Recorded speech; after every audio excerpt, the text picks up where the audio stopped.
dear students, ইতিমধ্যে তোমালোকে এই কোৰ্সটো ওপেন কৰাৰ অৰ্থটো এইটোৱেই যে তোমালোকে আসলতে এই কোৰ্সটোত পঢ়িব লগা চেপ্টাৰটোৰ বিষয়ে গম পাইছা বা তোমালোকৰ এই চেপ্টাৰটো নিশ্চয়কৈ প্ৰয়োজন আছে হয় আমি আলোচনা কৰিব বিচাৰিছো লগাৰিথম এই লগাৰিথম চেপ্টাৰটো তোমালোকে ক্লাছ 9 ৰ এডভান্স মেথছ ক্লাছ 10 ৰ এডভান্স মেথছ আৰু ক্লাছ 11 ৰ ম্যাথমেটিক্স বুকত বিতংভাৱে পঢ়িবলৈ পাবা এই কোৰ্সটোত আমি যেহেতু ক্লাস 10 ৰ এডভান্স মেথছৰ গোটেই লগাৰিথম চেপ্টাৰটোৰ বিষয়ে পঢ়িম গতিকে মই তোমালোকে 9 ত শিকি অহা বেসিক কথাকেইটা আলোচনা কৰিবই লাগিব গতিকে ডেফিনিশনটো আৰু কেইটামান সৰু সৰু কথা তোমালোকক এই ভিডিওটোৰ জৰিয়তে আজি আলোচনা কৰিম লগাৰিথমৰ কথা যেতিয়া আমাক কোৱা হয় আমি বিভিন্ন সময়ত এই টাৰ্মটোৰ লগত ফেমিলিয়াৰ হওঁ আমি দেখা পাওঁ টাৰ্মটো য'ত ত'ত এই লগাৰিথমটো আমি দেখা পাওঁ কিন্তু আমি যদি কেতিয়াবা সাৰ্চ কৰো যে লগাৰিথম মানে কি বা লগাৰিথম আমাক কিয় আমি পঢ়িব লগা হ'ল বা ম্যাথমেটিশিয়ান সকলে লগাৰিথমৰ বিষয়ে কিয় আলোচনা কৰিলে তেতিয়া হলে এই প্ৰশ্নটোৰ উত্তৰটো আমি এনেদৰে পাওঁ যে লগাৰিথমে আমাক হেল্প কৰে ক্যালকুলেট কৰিবৰ কাৰণে লাৰ্জাৰ নাম্বাৰ ডাঙৰ নাম্বাৰ বিলাক ক্যালকুলেশনৰ ক্ষেত্ৰত লগাৰিথমে আমাক হেল্প কৰে বুলি আমি পঢ়িবলৈ পাওঁ বাস্তৱ জীৱনত আমি তেনে ধৰণৰ কোনো ধৰণৰ ক্যালকুলেশন নকৰাকৈ আসলতে পাৰ কৰোঁ তেতিয়াহলে কেনে ধৰণৰ ডাঙৰ ক্যালকুলেশনত কি কাম কৰে সোৱা মই তোমালোকক এটা এক্সাম্পলৰ দৰে দেখাব চেষ্টা কৰিছো লগাৰিথমত এটা ফৰ্মুলা আছে এটো হৈছে log of a into b দুটা কোৱান্টিটি a আৰু b প্ৰডাক্ট কৰি কিয়তৰ লগাৰিথম ললে ইন্ডিভিজুয়ালি কিয়তৰ লগ লৈ পেলাই পোৱা আনসাৰ কেটাৰ এডিশন অৰ্থাৎ প্লাস কৰি দিলে আমি আনসাৰটো সমান পাওঁ বৰাবৰ আনসাৰটো পাওঁ এতিয়া এটা ফৰ্মুলা এটা তোমালোকে বেসিক ফৰ্মুলা বহুত আৰম্ভণিতে তোমালোকে পঢ়িবলৈ পাইছিলা এতিয়া মই তোমালোকক আলোচনা কৰিম আৰু এইখিনি কথা কিন্তু এই ফৰ্মুলাটোৰ দ্বাৰাই আমি বুজিবলৈ চেষ্টা কৰিম ইয়াতে যদি a আৰু b ইহতে যদি আমাক বুজাই আছে আৰ্থৰ পৰা জুপিটাৰ আৰু স্যাটাৰ্নৰ ডিসটেন্স ইমাজিন কৰিবা a বুজাই আছে আৰ্থ টু জুপিটাৰ b এ বুজাই আছে আৰ্থ টু সান ডিসটেন্স বুজাই আছে তেতিয়াহলে তোমালোকে নিশ্চয়কৈ জানা এই ডিসটেন্স দুটা অৰ্থাৎ a আৰু b ভ্যালু কিটা বহুত ডাঙৰ ভ্যালু আৰু ইমান ডাঙৰ ভ্যালু আমি যদি প্ৰডাক্ট কৰিব লগা হয় ইন্ডিভিজুয়ালি কিয় ডাঙৰ আকৌ কিহটা প্ৰডাক্ট কৰিলে যেটো ৰিজাল্ট পাম হেতুটো আৰু ডাঙৰ ৰিজাল্ট পাব বা সেই ৰিজাল্টটো আমি উলিয়াবলৈ যথেষ্ট কষ্ট হ'ব আমাৰ বাবে গতিকে লগাৰিথমে আমাক কেনেদৰে হেল্প কৰিছে তোমালোকে এটো চোৱা প্ৰডাক্ট নকৰো আমি থৈ দিম তাৰ জায়গাত আমি কি কৰি দিম কিহতক ইন্ডিভিজুয়ালি লগ লৈ লম ইন্ডিভিজুয়ালি দুইটা কোয়ান্টিটি লগ লৈ লম লৈ পেলাই কিহতৰ আনসাৰ কেটা উলিয়াই দুইটাকে প্লাস কৰি দিম তাৰ পিছত এই লগটো লগ হিফালে যেতিয়া গুছি যায় যেনেদৰে আমি প্ৰডাক্ট থাকিলে হিফালে গলে ট্ৰান্সপোজ কৰিলে আমি ডিভিজন হোৱা বুলি কওঁ এডিশন থাকিলে সাবট্ৰাকশন কৰা বুলি কওঁ ইকুৱেল চিনৰ হিপাৰে গুছি গলে যেনেদৰে চেঞ্জ হৈ যায় লগাৰিথমে হিফালে গুছি গলে এন্টি লগ হৈ যায় আমি তাৰ বিষয়ে পঢ়িম এতিয়া ঘটনাটো হল এন্টি লগ উলিয়াব পাৰিম with the help of table we can find very easily so আমাৰ টাৰ্গেটটো কি এই a into b কৰিব লগা সময় সোৱাত সেই সময়খিনিত বহুত ডাঙৰ এটা বহুত সময় আমি কনজিউম কৰিব লগা হলতেন তাক কিন্তু আমি খুব কম সময়ৰ ভিতৰতে ক্যালকুলেশন কৰিবৰ বাবে ইহতে এনেদৰে হেল্প কৰিলে অৰ্থাৎ লগাৰিথমৰ কামটো হৈছে এটো হি আমাক ডাঙৰ ক্যালকুলেশনত হি এনে ধৰণে হেল্প কৰে এনেকুৱা ডাঙৰ ক্যালকুলেশনত হেল্প কৰিব একেদৰে বহুত সৰু কিন্তু মাইক্ৰ যেতিয়া কিছুমান ডিসটেন্সৰ কথা আমি কওঁ তেতিয়াও আমাক হি হেল্প কৰিব পাৰে লগাৰিথমৰ বাহাদুৰিটো হেতু হি দুইটা জায়গাতে হি কাম কৰিব পাৰে এতিয়া এই লগাৰিথমৰ বিষয়ে যদি হি ইমান এটা ইম্পৰ্টেন্ট চেপ্টাৰ তেতিয়াহলে আমি ইয়াক বেসিক কথাৰ পৰা খুব ভালদৰে নাজানো কিয় সকলোৱে জানিব লাগে আসলতে তো আমি জানিবলৈ চেষ্টা কৰো ইয়াৰ বেসিক টাৰ্ম বিলাকৰ বিষয়ে ভালদৰে চোৱা লগাৰিথমৰ কাম কি মই যদি তোমালোকক কওঁ যে 2 to the power 6 equal to 64 2 to the power 6 equal to 64 বুলি মই তোমালোকক কৈছো এতিয়া লগাৰিথমে বুজা তোমালোকক কবলৈ চেষ্টা কৰিব লগাৰিথমে তোমালোকক কবলৈ চেষ্টা কৰিব সোৱা এইখিনিত 64 আছে এটো পঢ়াই এনেদৰে log of 64 to the base 2 log of 64 to the base 2 এনেদৰে পঢ়া হয় ই এটোক এনেদৰে লিখিছো এটো বুজাই আছে আনসাৰ আমি কিমান পাম সোৱা 2 ৰ ওপৰত কিমান পাৱাৰ দিলে আনসাৰ 64 পাম লগাৰিথমে আমাক হেতু ভাবিবলৈ বাধ্য কৰিব 2 ৰ ওপৰত কিমান পাৱাৰ দিলে আমি আনসাৰ 64 পাম সেইটো আমি জানো এটা আমি দিছো কিমান 2 to the power 6 equal to 64 হয় এতিয়া তোমালোকে যদি চোৱা এই কোয়ান্টিটি দুটা যে আমি লিখিলো লাইন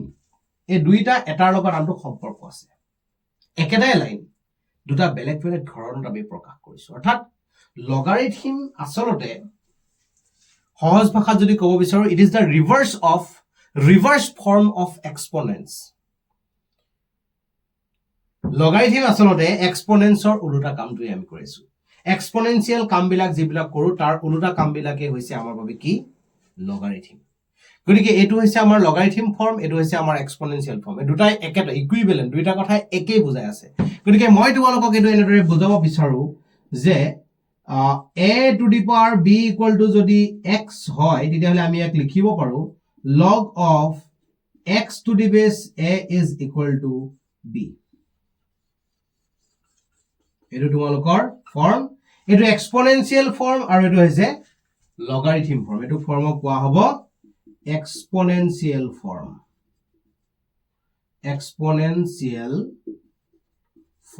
সূচকীয় আৰ্হি আৰু এটো কোৱা হ'ব লগাৰিথম ফৰ্ম ঘাতাংক আৰ্হি এবিলাক তোমালোকে ইংলিশ টাৰ্ম শিকিব চেষ্টা কৰিবা বা দুইটা টাৰ্ম তোমালোকক কৈ যাম সূচকীয় আৰ্হি আৰু ঘাতাংক আৰ্হি যেহেতু আমাৰ বাবে আসামিজ মিডিয়াম ইংলিশ মিডিয়াম দুইটা মিডিয়ামৰ ষ্টুডেন্টে আমাৰ লগত থাকিব গতিকে আমি কথাবোৰ তেনেদৰে আলোচনা কৰিবলৈ চেষ্টা কৰিম এই দুটা ফৰ্ম এতিয়া ঘটনাটো হৈছে লগাৰিথমৰ এটো যে লিখিলো এটো এটা এক্সপোনেনশিয়াল ফৰ্মৰ পৰা লগাৰিথম ফৰ্মলৈ কেনেকৈ নি এটো কথা কলো একচুয়ালি ডেফিনিশনটো আমি বুজিব লাগিব লগাৰিথম মানে কিটো আমি বুজিবলৈ হলে ভালদৰে তোমালোকে চাবা মই তোমালোকক এটো লিখিব চেষ্টা কৰিম log of মই তোমালোকক কৈছো কোনা log দিছো মই log দি পেলাই মই লিখিছো ইয়াত আমি বেসটোৰ পৰা আৰম্ভ কৰো আমি যেটো एग्जांपल লৈছিলো তাৰ পৰা আমি মোটামুটি তাৰ আখে-পাখে আমি গুটি ক্যালকুলেশন বিলাক কৰি দেখিব চেষ্টা কৰিম যেটা তোমালোকৰ বাবে ইজি হ'ব মই দিছো log of 64 to the base ইয়াত মই দিছিলো 2 ইয়াত মই 2 দিছিলো মই যদি ইয়াত -2 দিব চেষ্টা কৰো কি হ'ব পাৰে log of 64 to the base -2 দিছো মই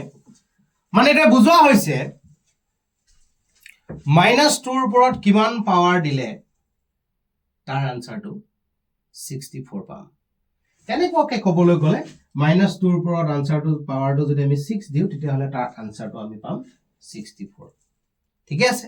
একেলগে কোনো ধৰণৰ প্ৰবলেম আমি ফেস কৰা নাই মানে বেসটো 2 আছিলে মই -2 দি পেলাই চালো গন্ডগোল মই একো পোৱা নাই এতিয়া মই গন্ডগোল পাম ক'ত চোৱা মই যদি দিও এটো log of 32 to the power to the base -2 মানে এটো বুজাব বিচৰা হৈছে যে -2 ৰ ওপৰত কিমান পাৱাৰ দিলে 32 পাম তোমালোকৰ চাগে বহুতৰ মনত আহিছে -2 ৰ ওপৰত 5 পাৱাৰ দিলে আমি 32 পাম কিন্তু একচুয়ালি ভালদৰে চোৱা মাইনাসৰ ওপৰত এটা অড নাম্বাৰ দিলে আনসাৰটো মাইনাস আহে অৰ্থাৎ -2 to the power 5 বুলি যদি আমি লিখো তাৰ আনসাৰটো আমাৰ বাবে হ'ব -32 +32 নহয় গতিকে গম পালো যে বেসটো এবাৰ মাইনাস দিওতে খাটিলে কিন্তু এবাৰ মাইনাস দিওতে আমি আনসাৰ উলিয়াব পৰা নাই গতিকে এই ক্ষেত্ৰত আমি দেখিলো এটো নট পসিবল হ'ব গতিকে লগাৰিথমে মোক এখিনি এটো কথা কৈছে যে বেসটো মাইনাস চিন দিলে আমাৰ গন্ডগোল হোৱা চান্স থাকে বেসটো যদি আমি -2 দিও আমাৰ গন্ডগোল হোৱা চান্স থাকে কেতিয়াবা আনসাৰ ওলাই কেতিয়াবা আনসাৰ নোলায় ম্যাথমেটিক্সে আমাক এটা কথা সদায় কয় যে 99 টাৰ বাবেও যদি কাৰেক্ট হয় এটাৰ বাবে যদি রং হয় then you should consider that the formula is wrong ম্যাথমেটিক্সে আমাক তেনেদৰে কথাটো কয় বাকি সকলো বিলাকত আমি এক্সেপশনাল কিবা এনে ধৰণৰ কথাবিলাক পঢ়ি পেলাই আমি পাৰ কৰি লৈ যাব পাৰিম কিন্তু ম্যাথমেটিক্সত তেনে ধৰণৰ কোনো কথা নাই প্ৰত্যেকটো ফৰ্মুলা 100% তাৰ মানি চলিব লাগিব ম্যাথমেটিক্যাল প্ৰত্যেকটো কন্ডিশনত হি ফুলফিল কৰিব লাগিব নকৰা মানে হি গন্ডগোল মানে হি ম্যাথছ নহয় গতিকে আমি কম পালো যে -2 ৰ বাবে এবাৰ হৈছে, -2 ৰ বাবে এবাৰ হোৱা নাই, গতিকে এইটো আমাৰ বাবে কোনো কাৰণত হ'ব নোৱাৰে। গতিকে সিম্পলি আমি লিখিব পৰা হলো, আমি একদম লিখিব পৰা হলো। এইখিনিতে মই তোমালোকক লিখি দিম, এইখিনি লিখিলে তোমালোকে নিশ্চয়কৈ ধৰিব পাৰিবা, এইখিনি লিখিলে তোমালোকে ধৰিব পাৰিবা। এইমাত্ৰ মই গম পালো যে এই যে এটো যে বেছটো কি হ'ব নোৱাৰে, নিগেটিভ হ'ব নোৱাৰে, গম পালো মই। এটো নিগেটিভ হ'ব নোৱাৰে বুলি মই গম পাই গলো। এবাৰ মই a0 দি প্লাস চাও কি হয়। মই দিলো 0 আৰু এফালে 32 দিলো। এইটো কি বুজাই আছে? 0 ৰ ওপৰত এনেকুৱা কিবা এটা পাৱাৰ দিব দিছে যাৰ আনসাৰটো আমি 32 পাব লাগে। 0 ৰ ওপৰত কিবা এটা পাৱাৰ দি আমি 32 পাব জানো পাৰো? 0 ৰ ওপৰত পাৱাৰ তুমি যিয়ে নিদিয়া আনসাৰ এগেইন 0 পাই থাকিম। গতিকে এইটো আমাৰ বাবে পসিবল নহয়, এইটো নট পসিবল, এইটো নট পসিবল, এইটো সম্ভৱ নহয়। গতিকে ইয়াত আমি লিখিব পৰা হলো a not equal to 0। এই দুটা বস্তু সামৰি পেলাই আমি এনেদৰে লিখিব পৰা হলো তাত যে a greater than 0। a 0তকৈ ডাঙৰ হ'ব লাগিব, 0 লগত সমানো হ'ব নোৱাৰে, 0তকৈ সৰু হ'ব নোৱাৰে, গতিকে 0তকৈ সি ডাঙৰ হ'ব লাগিব বুলি আমি এইখিনিত ডিক্লেয়াৰ কৰিলো। এতিয়া আমি পিছৰ পাৰ্টলৈ যাওঁ। এবাৰ 1 দি চাওঁ। এবাৰ মই কিমান দিব বিচাৰিছো? 32 দি ইয়াত দিছো 1। অৰ্থাৎ এবাৰ মই ক'ব বিচাৰিছো যে 1 ৰ ওপৰত কিমান পাৱাৰ দিলে তাৰ আনসাৰটো আমি 32 পাম। সুধিছো 1 ৰ ওপৰত পাৱাৰ তুমি 1 ৰ ওপৰত 1 দিয়া, 2 দিয়া, 3 দিয়া, 4 দিয়া, 5 দিয়া, 0 নিদিয়া কিয় তাৰ আনসাৰটো সদায় আকৌ 1 পাম। গতিকে 1 ৰ ওপৰত এনেকুৱা কোনো পাৱাৰ আমি দিব নোৱাৰো যিটোৰ দ্বাৰা আমি আনসাৰ 32 পাম। গতিকে আমি এটা কথা ক্লিয়াৰ কৰিলো যে এইটো আমাৰ বাবে সম্ভৱ নহয়, not possible। গতিকে ইয়াত আমি লিখিলো এইখিনিতে যে a not equal to 1। তাৰ পিছৰ পৰা 2 কাৰণে আমি দেখিছো হৈছে, তাৰ পিছৰ পৰা আমি যদি চাও তেতিয়াহলে আমি কি দেখিম যে বেছটো আমি গম পালো। এটা বেছটো যিটো হ'ব, বেছ cannot be equal to 1। আৰু তাৰ লগে লগে আৰু এটা কথা ক'ব পাৰিম, বেছ ইজ অলৱেজ গ্ৰেটাৰ দেন 0। 0তকৈ ডাঙৰ হ'ব কিন্তু 1 ৰ লগত সমান নহয়। 1তকৈ একচুৱেলি 1তকৈ ডাঙৰ বুলি ক'লেও কথা তাহাৰ ঠিকে থাকে। গতিকে মই কি বুলি কৈছো? বেছ ইজ নট ইকুৱেল টু 1, বেছ ইজ গ্ৰেটাৰ দেন 0। গম পাই গলো মই। এবাৰ কাৰ পাম? এবাৰ ইয়াৰ পাম। এবাৰ এই এক্সটোক মই চেঞ্জ কৰি চাওঁ মই চেঞ্জ কৰি কি হ'ব পাৰে। লগ অফ, এবাৰ মই বেছটো ইয়াত এনেদৰে ৰাখিলো, ইয়াত মই 0 দিলো। 0 মানে মাইনাছে দিছিলো এবাৰ, -64 দিলো। মই ক'ব বিচাৰিছো যে 2 ৰ ওপৰত পাৱাৰ কিমান দিলে আমি আনসাৰটো -64 পাম? 2 ৰ ওপৰত 6 পাৱাৰ দিলে, 2 to the power 6 কৰিলে 64 পাওঁ। এতিয়া তোমালোকৰ মনত অকস্মাত এইবিলাক ভুল আমাৰ তেতিয়াই হয়, মেথমেটিক্সত এইখিনি ভুল হোৱাটো প্ৰথম অৱস্থাত সাধাৰণ লাগে, তাৰপিছত সিয়েই হৈ পেলাই বিপদ দেখা দিয়ে। 2 to the power -6 equal to আমাক -64 হ'ব নিচিনা লাগে। একচুৱেলি পাৱাৰটো দিয়াৰ লগে লগে ডেনমিনেটৰ এনেদৰে উল্টাহে হৈ আহে। চোৱাচোন, যদি আমি পাৱাৰটো আমি যদি ভাবো 2 to the power -6 বুলি যদি কওঁ, তেতিয়াহ'লে 2 to the power 6 এনেদৰে মাইনাছ ইনটু প্লাছ বনি যায় আৰু ফাইনেলি হৈ যায় 1 divided by 64। আমাক লাগিছিলে -64, মানে -64 আমি পাব নোৱাৰো। গতিকে ইয়াতো আমি লিখিব পাৰো নট পসিবল, পসিবল নহল। গতিকে আমি গম পালো এই যে আমি x টো যে লিখিছিলো এইখিনিতে এবাৰ আহিলে আমাৰ বাবে x ৰ পাক x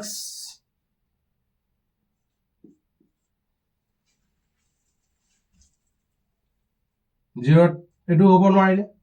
এবাৰ গম পালো x টো 0তকৈ সৰু হ'ব নোৱাৰে, মানে নিগেটিভ হ'ব নোৱাৰে। 0 হলে কি হয় চাও, এবাৰ 0 দিম। এবাৰ মই 0 দিব চেষ্টা কৰিম।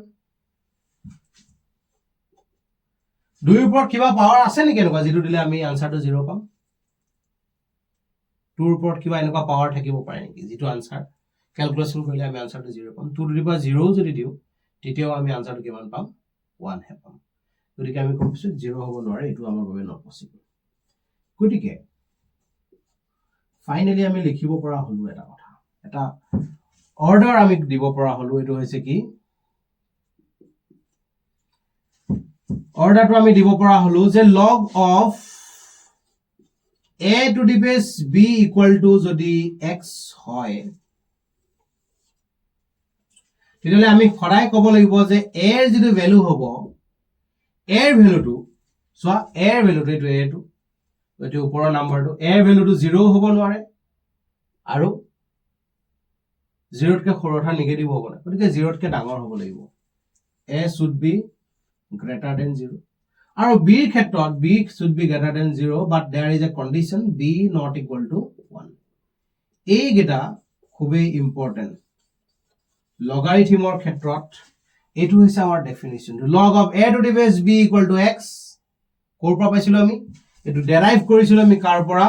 b to the power x equal to a এৰ পৰা b to the power x equal to যদি a হয় it is equivalent to log of a to the base b which is equal to x আৰু ইয়াতে কোৱা হৈছে যে a আৰু b নামৰ এই নাম্বাৰ দুটা ক্ষেত্ৰত a greater than 0 b greater than 0 দুয়োটাই নাম্বাৰটো মানে ৰিজাল্টটো আৰু বেসটো সদায় 0 তকে ডাঙৰ হ'ব লাগিব আৰু দ্বিতীয় কথাটো এটো সদায় হ'ব লাগিব কি যে বেসটো যেটো হ'ব সেইটো সদায় actually 1 তকে ডাঙৰ হ'ব লাগিব বা not equal to 1 বুলি আমি কৈছো b is not equal to 1 গতিকে এটো আছিল লগাৰিথমৰ বেসিক কথা ইয়াৰ পিছত ইয়াৰ ফৰ্মুলাও বহুত আছে সেইবিলাকো আমি ডিসকাস কৰিম আজি এটো ফাৰ্স্ট লেকচাৰটো তোমালোকৰ বাবে মই মুকলি কৰি দিছো আৰু এই লেকচাৰটো তোমালোকৰ বেসিক ডেফিনিশন খিনি বা লগাৰিথম কি গোটেইখিনি খুব সুন্দৰকৈ সামৰি দিছো তোমালোকে নেক্সট ভিডিও কিটা লৈ আগবাঢ়ি যাবা আজিলৈ মানে ধন্যবাদ